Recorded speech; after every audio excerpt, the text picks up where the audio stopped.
दोस्तों रिसेंटली आपने कई सारी जगहों पर मैथमेटिक्स के इस अजीबोगरीब रिजल्ट को देखा होगा जिसमें सम ऑफ ऑल नेचुरल नंबर को -1/12 बताया जाता है।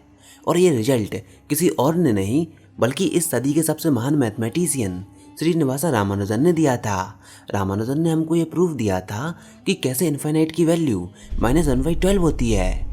और रिसेंटली मैंने भी इस रिजल्ट के ऊपर पूरी की पूरी एक सेपरेट वीडियो बनाई है जिसमें हमने इस रिजल्ट की पूरी डेरिवेशन को देखा था कि कैसे इन्फिनिट की वैल्यू -1/12 है। लेकिन ज़्यादातर मैथमेटिशियंस के लिए ये वैल्यू काफ़ी अजीबोगरीब है, क्योंकि इस सवाल का उठना कि कैसे इन्फिनिट की वैल्यू फाइनाइट आ सकती है, ये कल्पना ही अपने आप में काफ़ी अजीबोगरीब है। तो ऐसा बिल्कुल हो सकता है कि रामानुजन की सोच इन्फिनिट के बारे में गलत हो।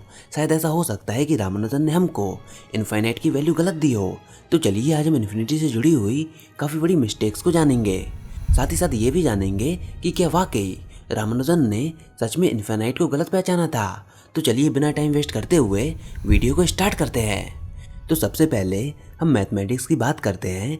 इसमें सबसे पहले आप सब अपने आप को इस बात से कन्विंस कीजिए कि sum of all natural number -1/12 नहीं होता, और कोई भी इंसान इसको बड़ी आसानी से मान सकता है। आप लॉजिकली भी कैलकुलेटर का इस्तेमाल करके इसको प्रूफ कर सकते हो। आप पार्शियल सम का इस्तेमाल करके इस बात से कन्विंस हो सकते हो कि इन्फिनिट की वैल्यू फाइनाइट नहीं हो सकती। जैसे आप पार्शियल सम की एक सीरीज को इमेजिन कीजिए, मान लीजिए 1 + 2, आंसर आता है 3। दूसरी सीरीज को इमेजिन कीजिए 1 + 2 + 3, आंसर आता है 6। एक और सीरीज को इमेजिन कीजिए 1 + 2 + 3 + 4, आंसर आता है 10। ऐसे ही आप n टर्म्स तक सीरीज को लेकर सम अप कर सकते हो 1 + 2 + 3 + 4 टिल n। अब इन सब सीरीज में आपने ये देखा होगा कि जैसे जैसे नंबर ऑफ टर्म्स बढ़ रहे हैं वैसे वैसे आंसर की वैल्यू भी बढ़ रही है। जितने ज़्यादा आप नंबर्स को जोड़ोगे इस सीरीज की वैल्यू उतनी ही ज़्यादा बढ़ जाएगी। एग्जाम्पल के लिए आप पहले 1000 नंबर को जोड़ दीजिए तो आंसर हमको मिलेगा 500,500। आप पहले 1 लाख नंबर को कंसीडर कीजिए तो आंसर हमको मिलेगा 500,000,500,000। तो मतलब वैल्यू इंक्रीज कर रही है। तो ऐसे ही अगर आप इनफाइनाइट नंबर को जोड़ो तो ये बात बिल्कुल ऑब्वियस है कि जो आंसर हमको मिलेगा उसकी वैल्यू कितनी ज़्यादा बड़ी होगी। इनफैक्ट नेचुरली और लॉजिकली हम हमारे कैलकुलेटर और हमारे कंप्यूटर से भी उस वैल्यू को फाइंड नहीं कर सकते। इसी कारण मैथमेटिशियंस ये मानते हैं कि sum of all natural number till infinity ये डाइवर्स करता है, और आसान शब्दों में कि sum of all natural number हमेशा इनफाइनाइट होता है। इन्फिनिटी की एक ऐसी वैल्यू होती है जिसको ह्यूमन माइंड इमेजिन भी नहीं कर सकता। और सिंपल मैथमेटिकल रूल से आप इसको समझ सकते हो। जैसे जैसे आप नेचुरल नंबर को बढ़ाते जाओगे तो सभी नेचुरल नंबर का सम करने पर लगातार सीरीज की वैल्यू बढ़ती जाएगी। तो फिर ये सवाल भी उठता है कि आखिर इन्फिनिटी की वैल्यू -1/12 कहाँ से आई। चलिए अब इसके बारे में और डिटेल में जानते हैं। दरअसल ये रॉन्ग रिजल्ट पहली बार 1913 में फेमस मैथमेटिशियन श्रीनिवासा रामानुजन के वर्क में देखने को मिला था, और रामानुजन उस रीजन को भी जानते थे जिसकी वजह से उनको इस रिजल्ट को लिखना पड़ा। रामानुजन उस समय एक फंक्शन पर वर्क कर रहे थे जिसको कहा जाता है यूलर जीटा फंक्शन। अब इस पूरे इनफाइनाइट वैल्यू के अजीबोगरीब पैराडॉक्स के लिए हमको इस यूलर जीटा फंक्शन को समझना होगा। इसको समझने के लिए आप एक फैंसीफुल सीरीज को कंसीडर कीजिए। उस सीरीज को हम नाम देते हैं सीरीज S, जिसकी वैल्यू है S = 1 + 1/4 + 1/9 + 1/16 कंटिन्यू टिल इन्फिनिटी। अब इसको आप और बेटर वे में ऐसे समझ पाओगे कि अगर आप सभी नेचुरल नंबर को स्क्वायर करते हो और उसका रेसिप्रोकल करते हो तो उस केस में जो हमको सीरीज मिलेगी S = 1 + 1/2² + 1/3² + 1/4² कंटिन्यू टिल इन्फिनिटी, ये सीरीज नेचुरल नंबर की तरह डाइवर्ज नहीं करती।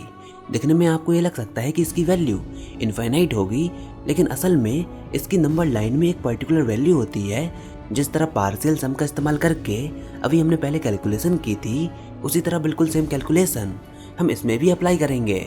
सपोज S1 = 1, S2 = 1 + 1/2², यानी कि इसकी वैल्यू होगी 5/4 यानी कि 1.25।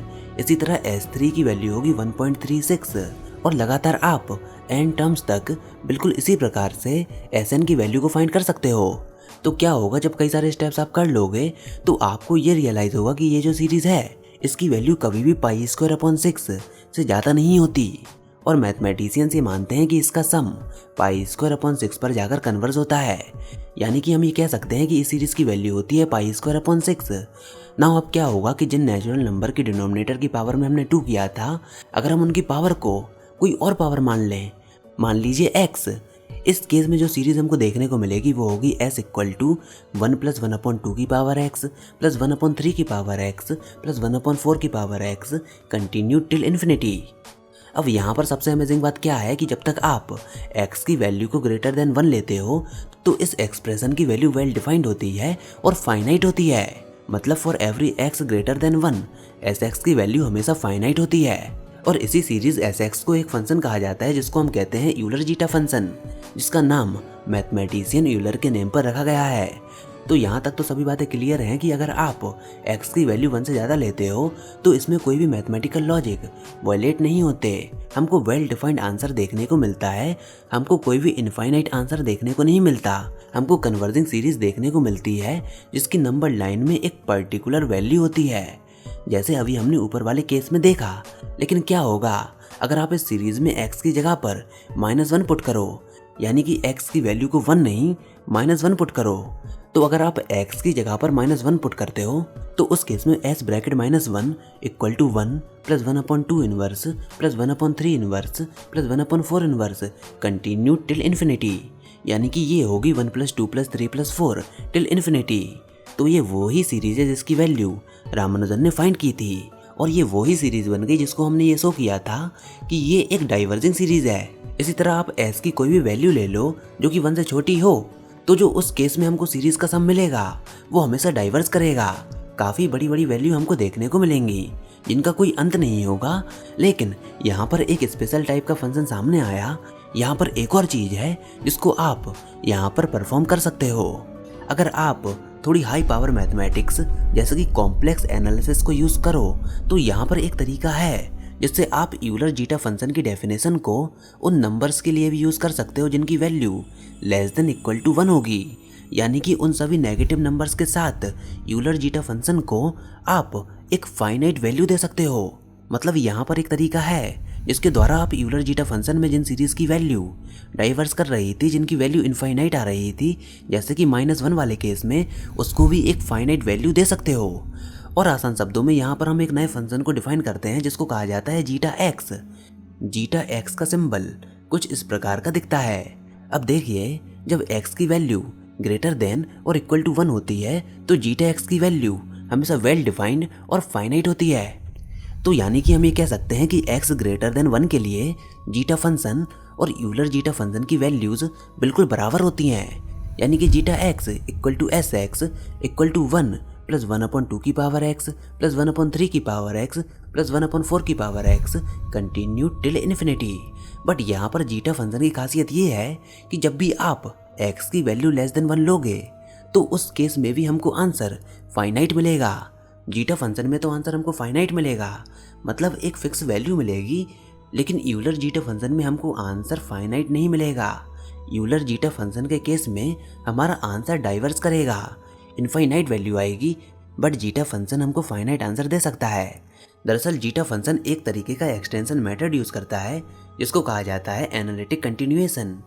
और जब एनालिटिक कंटिन्यूएशन का इस्तेमाल करके जब आप जीटा फंक्शन में फाइनाइट वैल्यू को अचीव कर लेते हो तो उस केस में जो हमको फंक्शन मिलता है उसको कहा जाता है रीमन जीटा फंक्शन, जिसका नाम मैथमेटिशियन रीमन के नेम पर रखा गया था।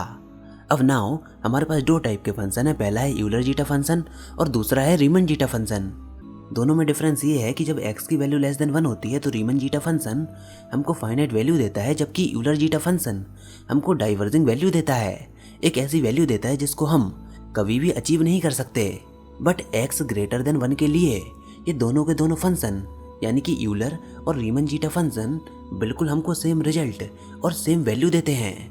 मतलब जीटा x और sx दोनों सेम चीज़ें हैं जब x की वैल्यू 1 से ज़्यादा है, बट जीटा x <1 के लिए we get a finite output, जो कि हमको ग्राफिकली एनालिटिक कंटिन्यूएशन का इस्तेमाल करने से मिलता है।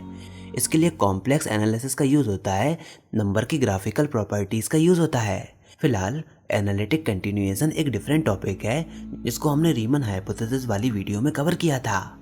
नाउ अगर आप रीमन जीटा फंक्शन में x की जगह पर -1 पुट करो तो उस केस में हमको फाइनाइट वैल्यू मिलेगी। अब वो फाइनाइट वैल्यू क्या होगी, आप इसको आसानी से अज्यूम कर सकते हो, वो वैल्यू होगी -1/12। लेकिन ये वैल्यू हमको g टर्म -1 वाले केस में मिलेगी, ना कि s-1 वाले केस में। तो अगर आप अब भी ये बिलीव करते हो कि zeta x equal to S x equal to 1 + 2 + 3 + 4 till infinity equal to -1/12, then आप गलत हो। आप गलत क्यों हो? क्योंकि नेगेटिव वैल्यूज के लिए Riemann zeta function Euler zeta function के बराबर नहीं होता। तो जो हम कहते हैं कि sum of all natural number till infinity equal to -1/12, ये रीमन जीटा फंक्शन के केस में तो सही है, बट ये स्टेटमेंट यूलर जीटा फंक्शन के लिए सही नहीं है, क्योंकि यूलर जीटा फंक्शन के हिसाब से इसकी वैल्यू इनफाइनाइट होगी, जो कि बिल्कुल सही है। तो अभी तक जो आप पढ़ रहे थे और सोच रहे थे कि रामानुजन गलत कैसे हो सकते हैं, क्योंकि लॉजिकली अगर आप सारे नेचुरल नंबर्स को ऐड करते जाओ तो एट द एंड आपको एक काफ़ी बड़ा और इनफाइनाइट आंसर देखने को मिलेगा। तो रामानुजन इनफाइनाइट की एक फाइनाइट वैल्यू कैसे बता सकते हैं? आई थिंक आपको इसका जवाब मिल गया होगा, क्योंकि यहाँ पर रीमन और यूलर जीटा फंक्शन दो अलग अलग फंक्शंस हैं, और रीमन जीटा फंक्शन एक स्पेशल प्रॉपर्टी का यूज़ करके इनफाइनाइट सीरीज़ की भी वैल्यू दे देता है, और वो स्पेशल प्रॉपर्टी क्या है? Analytic continuation. तो आई थिंक अब आपको इसका जवाब मिल गया होगा कि कैसे इनफाइनाइट सीरीज़ का सम फाइनाइट हो सकता है। नॉर्मल केस में तो नहीं, लेकिन स्पेशल फंक्शन के लिए होता है। फिलहाल आपको इसके बारे में क्या लगता है, कमेंट सेक्शन में लिखकर जरूर बताइए। और ये result sum of all natural number till infinity equal to -1/12 physics में कहाँ कहाँ पर यूज़ किया जाता है, इसके बारे में अगर आप जानना चाहते हो तो नीचे कमेंट सेक्शन में लिखकर जरूर बताइए। इस पर मैं एक सेपरेट वीडियो बनाने की कोशिश करूँगा। तो फिलहाल आज की वीडियो में बस इतना ही। आई होप आपको ये वीडियो ज़रूर पसंद आई होगी। अगर ऐसा है तो इस वीडियो को लाइक कीजिए, अपने दोस्तों के साथ शेयर कीजिए, और अगर आपने हमारा चैनल अभी तक सब्सक्राइब नहीं किया तो इसको सब्सक्राइब कर लीजिए, ताकि आगे आने वाली कोई भी वीडियोस आपसे मिस ना हो पाएँ।